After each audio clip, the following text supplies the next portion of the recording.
O entrevistado desta edição da Revista Médium é uma das personalidades espíritas mais conhecidas de Juiz de Fora. Sua atuação no espiritismo envolve as mais diversas áreas, sobretudo em relação ao estudo aprofundado da doutrina.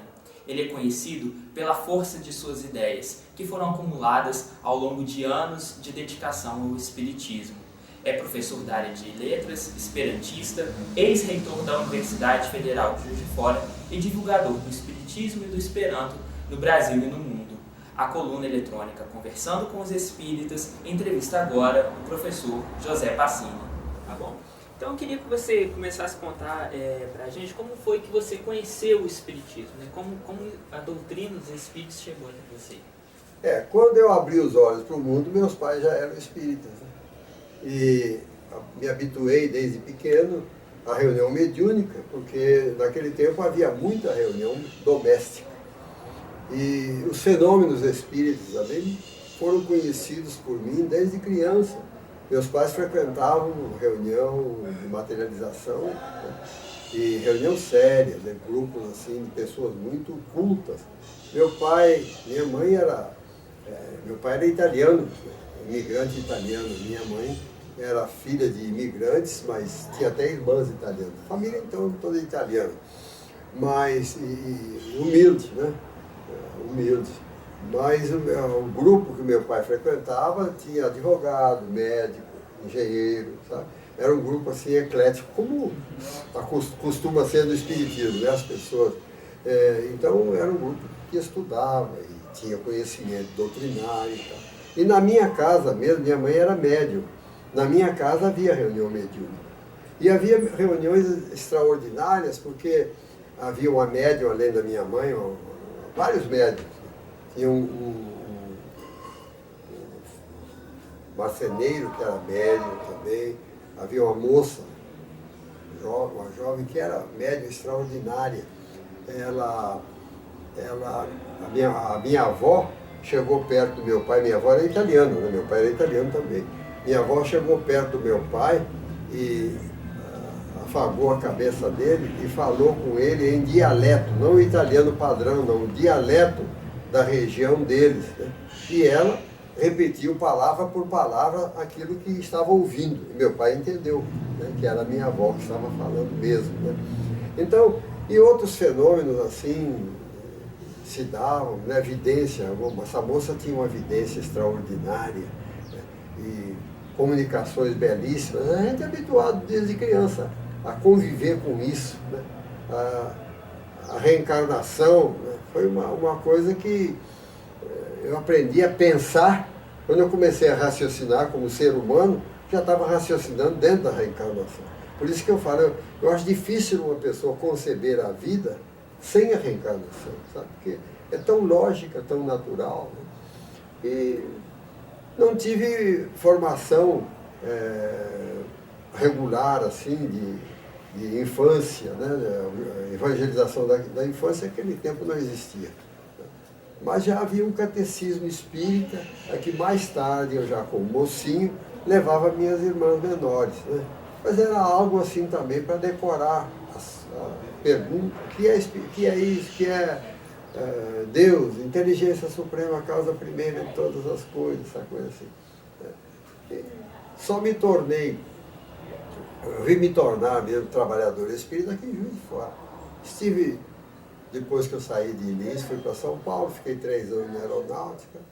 Assim, não tinha religião, não frequentava nada, também não procurei, porque não tive uma formação de mocidade, por exemplo, que chegasse em São Paulo e procurasse a Federação Espírita. Não tinha informação nenhuma, nem de organização. Por isso eu acho muito importante a divulgação, porque você, por exemplo, é um jovem, né, que tem, assim, 600 vezes mais informação do que eu tinha na sua idade, né? Então eu cheguei em São Paulo, né, tinha a Federação Espírita do Estado de São Paulo, eu morava ali perto da Federação, não tinha uma distância de uns 500 metros, talvez, de onde eu morava, a Federação. Não tinha nenhuma inclinação para ir. Era espírita por dizer que era espírita, né? Para contradizer outras religiões, né? Mas, então, como eu eu já falei, aqui em Juiz de Fora é que eu despertei, eu tive o despertamento. Isso com que idade, mais ou menos?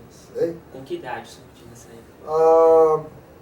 Já com uns 30 anos, mais ou menos, 32 anos. E que diferença, assim, que você percebe dessa época para cá? Você acha que o movimento espírita, né, dessa época para hoje, ele evoluiu de maneira adequada? Muitíssimo, muitíssimo. Não tem dúvida. Ainda há aí, de vez em quando a gente encontra os derrotistas aí, as pessoas pessimistas. Não tem dúvida. Hoje uma pessoa que queira se informar de espiritismo, primeiro, até dá um certo status você falar que é espírita, que muita gente vem perguntar muita coisa para você. Naquele tempo a gente andava recuado. Né? Eu me lembro do grupo escolar, quando eu frequentei grupo escolar, né? O diretor era pessoa assim, muito pouco hábil, né? Muito apegado à religião dele. Ele agredia a gente mesmo com palavras, e tinha assim antipatia mesmo. Chegou a dar até um tapa no meu irmão um dia lá. Mas eu frequentei um colégio por sinal irmão do Gramber, aqui de Juiz de Fora, lá no interior do estado de São Paulo, colégio metodista, que dava toda a liberdade a gente, eles nunca fizeram proselitismo nem nada. Mas o movimento espírita se impôs ao mundo pela seriedade, etc. Basta dizer que quando já eu me tornei professor, eu fui convidado a trabalhar na academia. Eu declarei lá enfaticamente, né, a pessoa que me convidou, eu falei, eu sou espírita, o colégio é católico confessional, naquele tempo ainda havia padres que davam aula lá. Hoje não há mais, só direção que é padre e diretor. Mas naquele tempo padres davam aula. Eu fui convidado, não por dotes pessoais, mas é porque eu já era mais velho, era casado, quando eu terminei, logo que eu terminei a faculdade eu me casei. Então já tinha uma certa diferença do jovem que sai recém-formado, né? E tal. Mas eles me aceitaram completamente. Nunca fui obrigado a esconder a minha... Não, falei não. Qualquer aluno que me perguntava, qualquer pessoa, eu sou espírita. Tá? Agora, se o aluno perguntasse, o que é espiritismo? Você vai lá na minha casa que eu te explico, né? É o espaço, né? Claro, tinha que respeitar o espaço. Mas eu acho que o espiritismo... Quer dizer, não é o espiritismo que progrediu, o movimento espírita progrediu. A sociedade passou a aceitar, o espiritismo se impôs pelo trabalho, pela seriedade, né, que tem, né, e que leva, e pela objetividade da mensagem, que leva as explicações sobre a vida, que leva a tanta criatura que está aí desvairada, sem saber o que ela própria é, o que ela representa na natureza. Então o Espiritismo traz essa conscientização da criatura, né, localizando-a no mundo, no universo, chamando de eu sou um cidadão do universo. Né. Eu costumo falar, estou brasileiro, estou branco, estou homem, né, que são estágios transitórios. A doutrina espírita nos confere uma cidadania espiritual, cidadania universal. Nós somos espíritos imortais temporariamente encarnados. E eu acho que essa concepção, a própria ideia da reencarnação que foi trazida ao Brasil e à América do Sul toda, ou melhor dizendo, ao Ocidente, né, porque até o Espiritismo, né, a ideia da reencarnação era uma coisa exótica. O europeu olhava para isso, uma coisa de exotismo de oriental, essas coisas e tal. Mas o Espiritismo trouxe uma mensagem lógica, racional, né, iluminadora, né, que as criaturas estão passando a respeitar. Ainda quinta-feira, eu estava na ABB, Associação Atlética do Banco do Brasil, eu frequento lá. E estava jogando vôlei, acabei o jogo de vôlei, né? Passei lá por um grupo que estava sentado a uma mesa, um grupo de umas 6 ou 8 pessoas que se assentam ali, ficam batendo papo. E eles sempre me mexem comigo e tal. Eu sentei lá e começaram a me fazer umas perguntas, eu comecei a responder, né? Aí juntou aquela turma, tudo em roda. forma, tipo de uma sabatina. Hoje eu estou preparado essa semana para isso. E quando eles falaram comigo, nós precisamos marcar um dia, aqui embaixo tem um lugar lá que tem umas árvores, né? E umas mesas, umas cadeiras, vamos marcar um dia aqui, só para um papo, né? Para a gente bater um papo. Então eles veem que o espírita tem muita informação que pode dar, né? Esclarecimento que leva, né? É que outras religiões não têm. Então o espiritismo não mudou, mas o que mudou foi a aceitação do espiritismo pela seriedade de muitos espíritas que estão à frente do movimento espírita, né? Nós tivemos aqui muitas pessoas que desencarnaram. Nós estamos vendo aí o Madison Mega, o Isaltino da Silveira Filho, que já desencarnou. São pessoas sérias e que propunham, assim, uma divulgação da mensagem espírita, né? Num nível que foi esclarecimento. Então, hoje, a aceitação é muito grande, né? Muito grande. A curiosidade, todo mundo quer ouvir o que o espírita fala sobre isso. A gente vê que em um tempo razoável, né, modificou-se muito pouco. Eu dou testemunho da minha vida, dos meus 30 e poucos anos para cá, quer dizer, em 50 anos, vamos dizer assim, eu vi a diferença imensa que fez no mundo do meio espírita. A diferença é imensa. E isso eu acho que também se reflete de alguma maneira, já você até comentou um pouco isso, a gente sabe que o senhor esteve durante muito tempo dentro da academia, né? Inclusive assim, aqui na Universidade Federal de Juiz de Fora. Eu queria que o senhor comentasse um pouco como é que se deu, assim, como o senhor vê isso, essa aproximação da ciência, né? Isso em todas as áreas do saber, tanto na medicina, até mesmo na literatura. Como o senhor acha que, como o senhor vê, né, essa aproximação do espiritismo e a academia? A academia de comércio? Academia enquanto o pensamento acadêmico. Universitário, né? Universitário, é. Olha, ainda existem muitos setores em que há a restrição, né? A restrição. Porque não por não aceitarem as verdades que o Espiritismo traz, mas simplesmente porque não querem discutir essas verdades, porque essas verdades vão fazer com que muita gente reformule a sua maneira de viver, a sua maneira de encarar a vida. Eu dou testemunho desses, eu falo publicamente. Na Universidade Federal de Juiz de Fora, há um departamento de ciência da religião. Esse departamento de ciência da religião já tentaram transformá-lo em curso de ciência da religião, que daria diploma, né? Daria um diploma, a pessoa sairia formada em ciência da religião. Porque visando, por exemplo, a formação de profissionais que iriam dar aulas de religião nas escolas públicas, né? É uma finalidade financeira, né? O Espiritismo nunca apoiou essa ideia do ensino religioso nas escolas, exatamente pelo profissionalismo, que vai permitir que muita gente, né, que queira ensinar Espiritismo não saiba. Então, na academia, aqui, o Colégio Cristo Redentor, assim chamado Academia de Comércio, eu dou testemunho lá porque eu fui o primeiro professor não católico a dar aula lá, na espírita de fé pública. Minha esposa também deu aula lá. Meus 5 filhos estudaram lá, desde o maternal até o terceiro científico, todos eles. Nunca houve uma pressão sobre eles. Não, nem sobre mim, nem sobre eles, nada. Eu também dei aula no Grammy, né? Também como espírita de fé pública. Então, agora, infelizmente, paradoxalmente, a Universidade Federal de Juiz de Fora tem um departamento de ciência da religião, né, que estuda várias religiões aí. Chamam de vez em quando aí um mestre de candomblé, chamam uma pessoa do Hare Krishna, como eu cansei de ver desfilar lá dentro, com aquelas roupas, etc. e tal, né? Mas eles não chamam um espírita para discutir reencarnação, discutir comunicação mediúnica, né? Não chamam.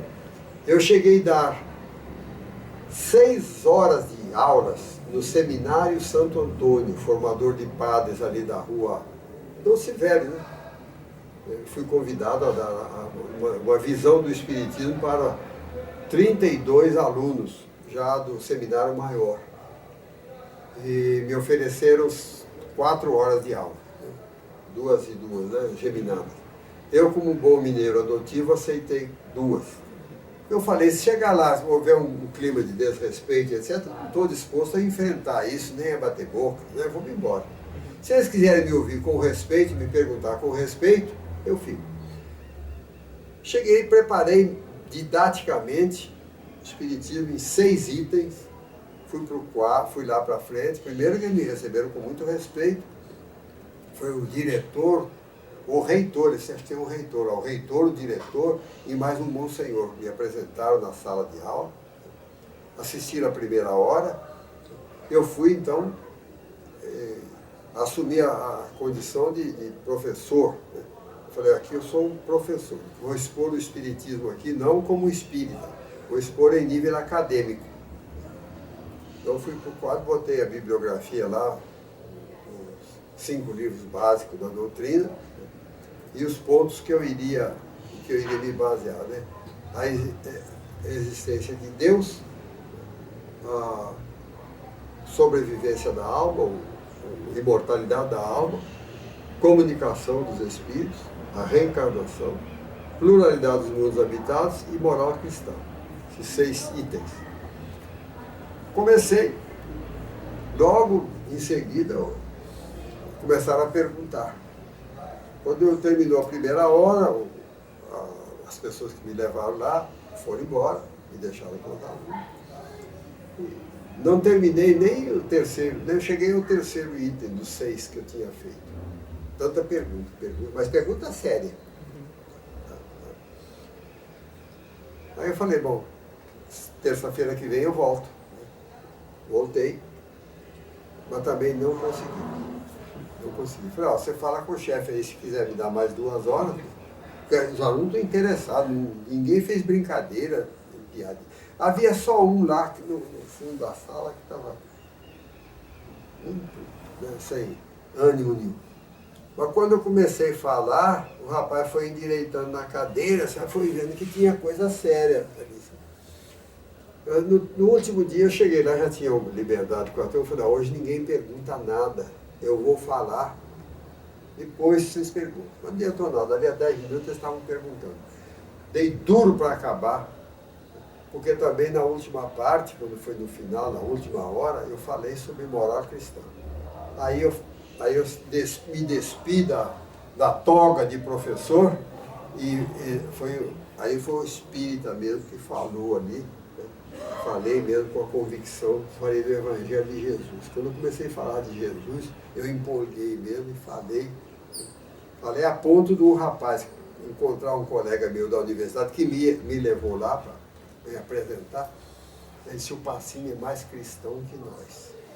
Você acha que essa preconceito, digamos assim, em relação à religião, a gente sabe que existem alguns debates, até mesmo entre espíritas, que o espiritismo não seria uma religião. O que você pensa sobre isso? Eu penso que se o espiritismo não é religião, também nosso Senhor Jesus Cristo não trouxe nenhuma religião para a Terra. Agora, eu pergunto à pessoa que há pouco tempo eu mantive uma polêmica sobre isso com uma pessoa pela internet aí, o espírita, ele mantém a ideia que o espiritismo não é religião. Eu falei para ele, depende de o que você entende por religião.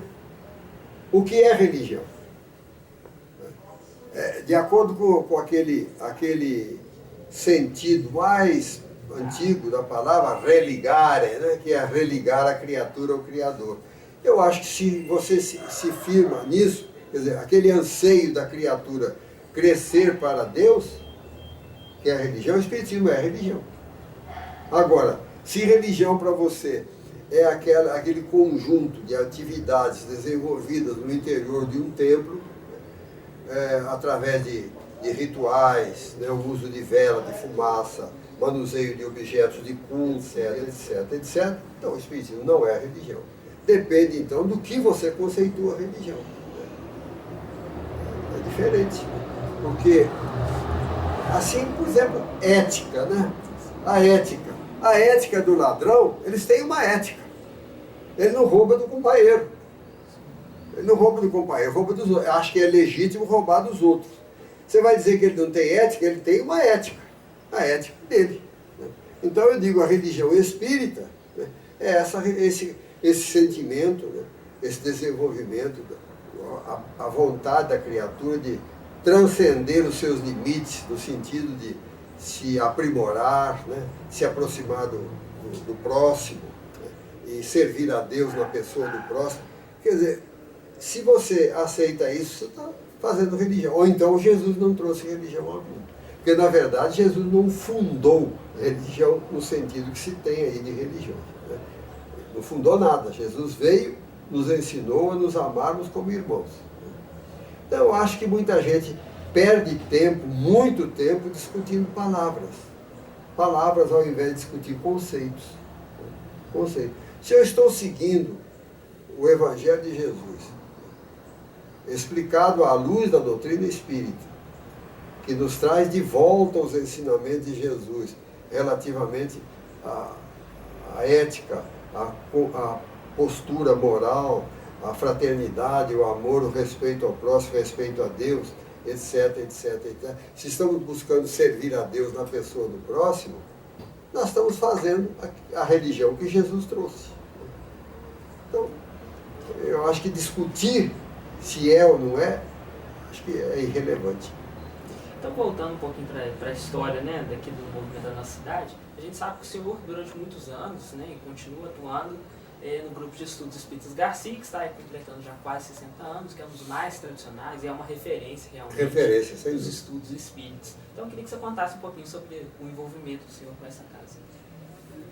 Eu me envolvi com o Garcia desde depois de alguns anos que eu morava em Juiz de Fora, que eu não frequentava espiritismo nenhum, né?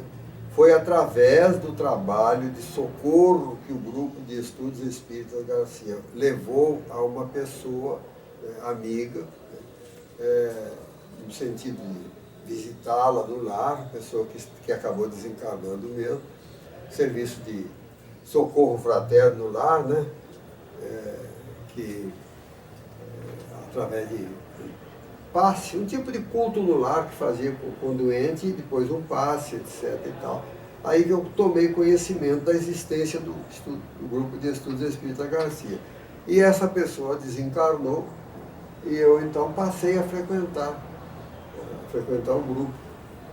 E como membro assim, de estudos, só frequentei o grupo Garcia. Depois de alguns anos eu me afastei, frequentei alguns anos no Centro União Militar de Caridade, mas no momento que houve um chamamento para eu trabalhar no curso do estudo da evangelização da criança, eu fui trabalhar, fui fundar, né? Fui levado pela espiritualidade, como instrumento da espiritualidade, a fundar a primeira escola de evangelização noturna em Juiz de Fora, né? Eu não sabia, eu acho que eu não conhecia nenhuma no Brasil, não tinha notícia disso. Foi a espiritualidade que botou na minha cabeça isso, ainda mandou uma pessoa na minha casa para me convidar para ir lá, e através da mediunidade da nossa irmã Nair, ela sem saber de nada, o que eu estava pensando, ela sem mais nem menos virou-se para mim e disse: Passinho, olha a evangelização para mim. Eu não frequentava mais o grupo Garcia. Aí eu senti que era um chamado do alto para eu trabalhar nesse setor. Eu trabalhava na evangelização lá no Centro União Militar de Caridade. Aí eu voltei para o Garcia e fundamos lá a Escola de Evangelização Noturna, que deu exemplo para todos os centros de Juiz de Fora, que tem Escola de Evangelização Noturna. E eu não sei, hoje eu tenho notícia aí que há no Brasil muitas escolas, né? Esse, talvez o espírito que tenha, ou os espíritos que tenham me empurrado para fazer isso, né, também tenho soprado para outros lugares. A verdade é que eu me liguei definitivamente ao grupo de estudos espíritas Garcia, mas me liguei principalmente através da evangelização da criança. A minha volta lá foi da evangelização da criança. Já que o o senhor comentou em evangelização, a gente sabe que a gente está em tempos assim, de muita liberdade, e muitas vezes os pais levam as crianças aos centros espíritas como se fosse assim, vou deixar a criança lá para que eu possa vir aqui estudar, né? Então, assim, eu queria que o senhor comentasse um pouco sobre a importância desse trabalho de evangelização, né? Como isso pode auxiliar na formação moral da criança e do jovem. Eu acho que é imprescindível.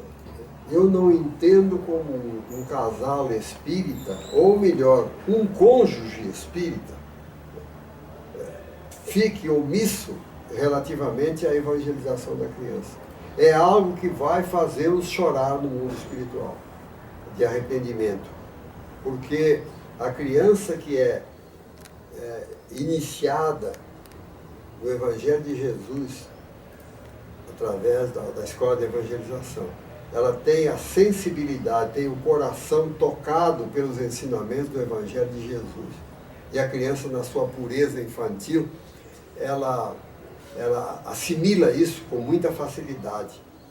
E depois, a parte racional da doutrina, que é levada, a criança é levada, porque o Espiritismo está na vanguarda do pensamento religioso do mundo, porque o Espiritismo é a expressão mais clara, mais evidente, mais pujante do Evangelho de Jesus. O Espiritismo traz de novo os ensinamentos de Jesus, e entre os componentes do Evangelho de Jesus, quer que eu chegue mais perto? Os componentes do Evangelho de Jesus são fé e razão. Porque Jesus inaugurou na Terra o hábito de se raciocinar em termos de religião. Porque a religião até Jesus era emoção pura, só emoção. Jesus vem e insere no meio religioso a compreensão. Por que eu faço isso? Por que eu faço aquilo? E você vê que o Evangelho é um verdadeiro compêndio pedagógico de ensino religioso, mas iluminado pela razão. Não é só sentimento, não é só emoção. Eu tenho até palestra sobre isso, se você quiser depois eu te dou, até escrita. A fé raciocinada. Eu já publiquei, já fiz muita palestra sobre isso. Até o Reformador acho que publicou, o Médio já publicou também. A fé raciocinada. Então, a criança, na evangelização, ela não é só sensibilizada para a beleza do Evangelho, do amor e etc. Ela também é levada a raciocinar, a compreender que ela é um espírito reencarnado. Ela está criança, ela não é criança. Ela está criança. Você é um espírito como seu evangelizador, como seu pai, como sua mãe. Você abdicou dessa condição de adulto momentaneamente se fazendo criança. Então, enquanto o seu corpo está crescendo, para dar vazão completa a todo o seu saber, você precisa ser orientado, precisa ser guiado, até o momento que você readquira a condição de adulto, de que você abriu mão no mundo espiritual antes de se reencarnar. Esse diálogo que a evangelização da criança propicia aos pais estudiosos e conscientes, responsáveis, para orientar a criança. Eu nunca tive dificuldade com meus filhos no sentido de orientá-los, porque eu falava, você conhece a história do Marcos, meu filho mais velho, né? Conhece, não? Não sei se cabe aqui na hora contar isso. Acho verdade. Meus filhos, como eu falei, foram todos criados na evangelização. Minha mulher é evangelizadora, eu evangelizador. A Norma fez muita palestra. Outro dia eu peguei, porque eu tenho o registro, todas as palestras que eu já fiz, todas registradas. Outro dia eu fui a Niterói, falei para a pessoa, eu falei aqui em 91, se não me engano, foi logo que eu saí da reitoria, na União das Mocidades Espíritas de Niterói. Não sabemos, não sei o que. Eu falei, eu sei, vou te dar até o dia. Cheguei aqui em casa, novembro de 91, o dia não me lembro agora mais. Estava lá, registrado. Outro dia eu vi. Ela mesmo ficou impressionada, uma lista de palestras que ela fez, hoje não faz. Falei, está enterrando talento. Né? Mas Meus filhos frequentando a escola de evangelização. A Norma era professora lá na academia, né? Meus filhos todos frequentando a aula de moral cristã, lá, de formação humana e cristã. Então, não tinha medo que eles fizessem a cabeça do meu filho, nem nada, né? Pelo contrário, eles é que tinham que tomar cuidado, porque mas sempre respeitaram muito.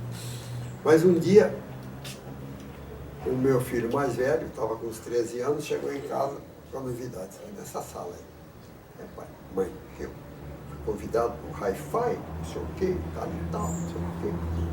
A Norma não falou nada. Foi para a diretora do setor lá, que foi amiga dela, no tempo dela católica. Ela era católica, não ficou espírita para vir casar comigo, não. Ela já era espírita. Mas ainda tem muita amizade, né? A Matilde era uma espécie de uma mentora dela. E a Matilde fala, a Matilde conhece todo mundo lá. Né? Não deixa não, que lá a família bebe muito, deixa as crianças soltas lá embaixo, na garagem, uma garagem grande, garagem enorme. Eles desocupavam a garagem e deixavam a moçada lá. E os adultos ficavam no andar de cima bebendo. Então não interessava, né? A gente não interessa soltar um adolescente, né? Não é porque é menino, né? Porque o medo da menina é que ela volte grávida, né? O menino vai engravidar a filha dos outros, né? Não, aqui em casa. E a Norma está conversando com o moleque aí na sala, e eu estou lendo um livro ali no canto. E ele estava comentando dela. Ele é expositor, você conhece o Marcos, né? Expositor, bom de conversa. Espírito muito inteligente. Né? O Marcos está bem à minha frente. Falo isso sem orgulho nenhum. Não é produto meu, só dei o arcabouço. Pai. E o Marcos diz, pai, mãe, porque eu sei, porque pela informação que vocês me deram, porque tudo que eu sei que eu sei que a dona Norma estava perdendo terreno. Daqui a pouco ela virou-se e falou assim, Pacini, conversa com seu filho aqui, porque eu já estou na fase do porquê não, já esgotei meu latim. E aqui em casa, se precisar falar porquê não, a gente falava mesmo, entendeu? Por que não? Você não entende agora, mas... E é por causa da falta do porquê não que você está vendo essa juventude desvairada. Pais covardes que querem comprar filho. Né? E a gente sempre procurou tratar bem, etc. Mas ali dentro, a Norma é muito rígida. Até com os netos, pensa que ela é avó, amorosa, faz agradinho para os netos, como na hora que precisa botar nos eixos, ela põe nos eixos mesmo, do jeito que punha os filhos. E soltou um rapazinho pro meu lado. E eu falei, aí eu falo isso em palestra. Aí é a diferença da religião espírita das outras religiões. Religião espírita não fica dentro do centro, não. Fica no seu lar. Ali dentro dessa sala aí, eu falei, Senhor Jesus, o que é que eu falo para esse menino? Porque eu não tinha recém-menino falando, meu filho, não vai, não. Eu queria conversar com ele e convencê-lo, mas eu não tinha argumento. Senhor Jesus, o que é que eu falo para esse menino? A resposta veio na hora. Veio na hora. Isso que eu já falei aqui é decorrente dessa cola que os espíritos me deram. Porque eu, como falei para vocês, quando abri os olhos para o mundo, eu era reencarnacionista, espírita reencarnacionista, mas nunca tinha pensado nesse aspecto. Aí veio na hora aquilo assim. Eu virei para o Marcos, que era mais baixo que eu. Meu filho, você sabe que você é um espírito reencarnado? Ele arregalou 2 olhos. Ué, pai, claro que sei. 9 anos de escola de evangelização nas costas, né? Eu vou fazer uma pergunta dela. Ué, pai, claro que sei. Que a ideia já tinha chegado aqui. A cola já tinha me dado. Eu falei, pois é, meu filho. Você no mundo espiritual era tão adulto quanto eu.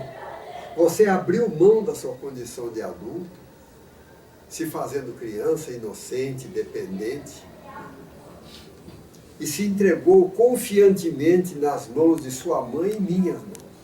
E nós prometemos solenemente perante os poderes maiores da vida, orientar você, guiar você, até que você readquirisse a sua condição de adulto, de que você abria a mão naquele momento. Nós temos essa promessa solene. Até que você seja adulto. Você já é adulto, meu filho? Ué, pai, claro que não. Eu falei, então como é que você quer que eu largue você no meio do caminho? Que contas eu vou dar a você no mundo espiritual? Se você se der mal, você vai dizer, você me traiu, me largou no meio do caminho. Que contas eu vou dar aos espíritos amigos seus que entregaram você, a mim e a sua mãe? Espíritos que talvez amem você mais do que nós. Aí eu falo para as mães assim, a mãe fala, ninguém ama meu filho mais que eu. Ama sim, bobona, já foi filho de outro daí. Né? Falei, que contas eu vou dar a você no mundo espiritual se eu deixar você fazer o que você quer, você se der mal?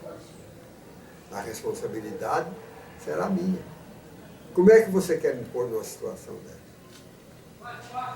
Tá bom, pai, foi dormir. Então, Passinho é um gênio, né? Gênio. Não, eu sei onde é que eu bato. Pedi e obtereis, batei e abrir-se-vos-á. Não vou pedir a Jesus para me fazer ganhar na loteria esportiva, porque eu não jogo, né?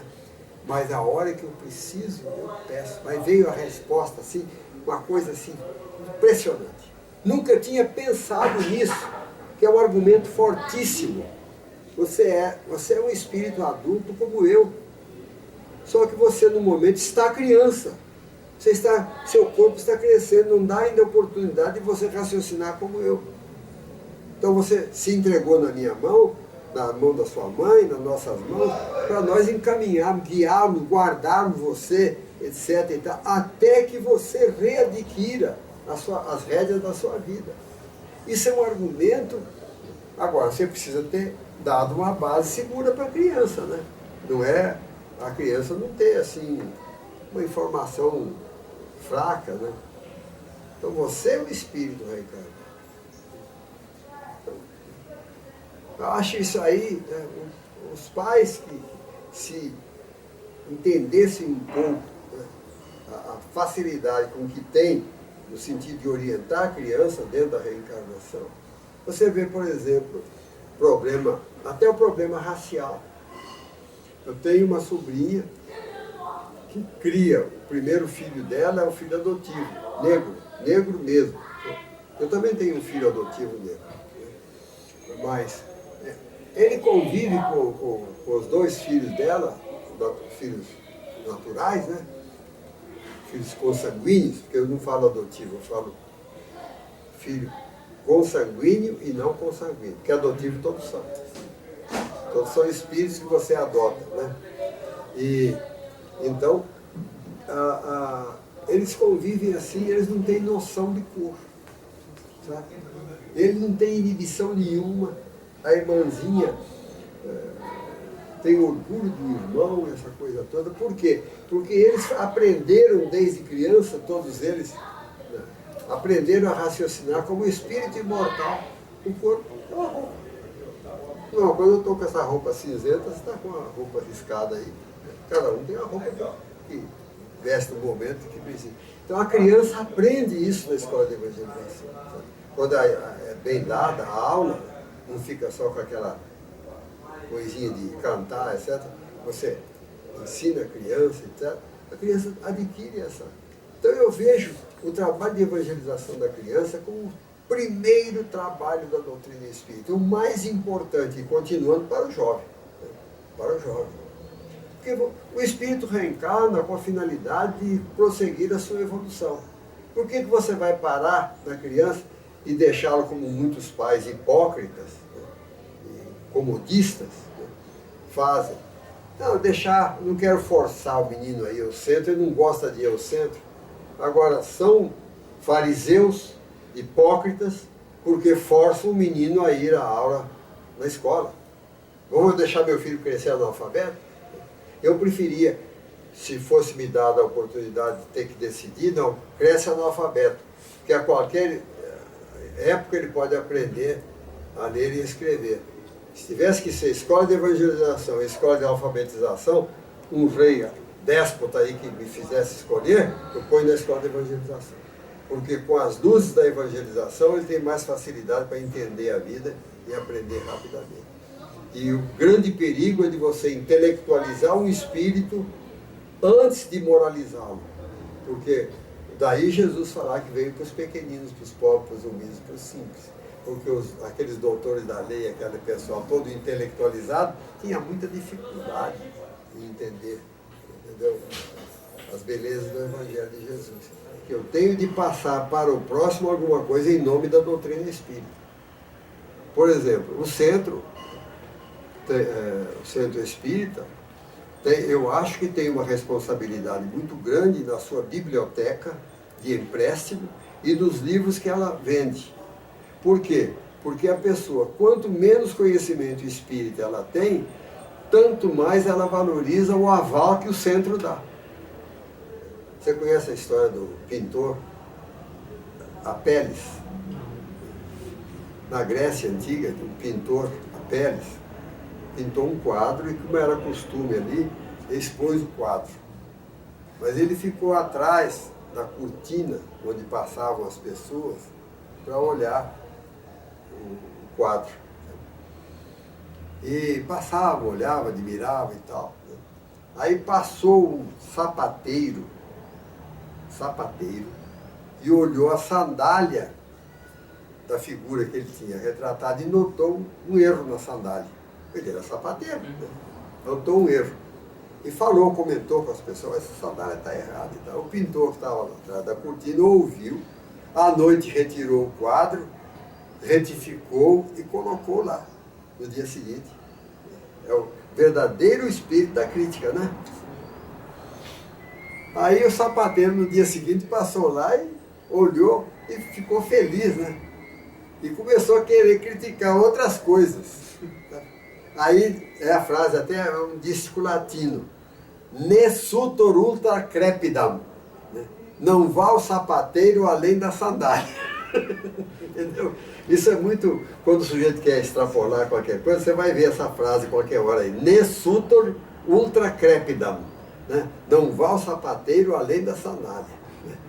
Os pessoal de direito usa muito isso, né? Quando o camarada quer extrapolar alguma coisa. Né? Entendeu? Eu acho que é legítimo. Não só um direito, como é um dever do espírita, mesmo que não tenha função nenhuma. Eu li esse livro, se alguém me perguntar, eu falo, não, esse livro tem esse. Então, por isso é que eu me dedico a esse trabalho, sabe?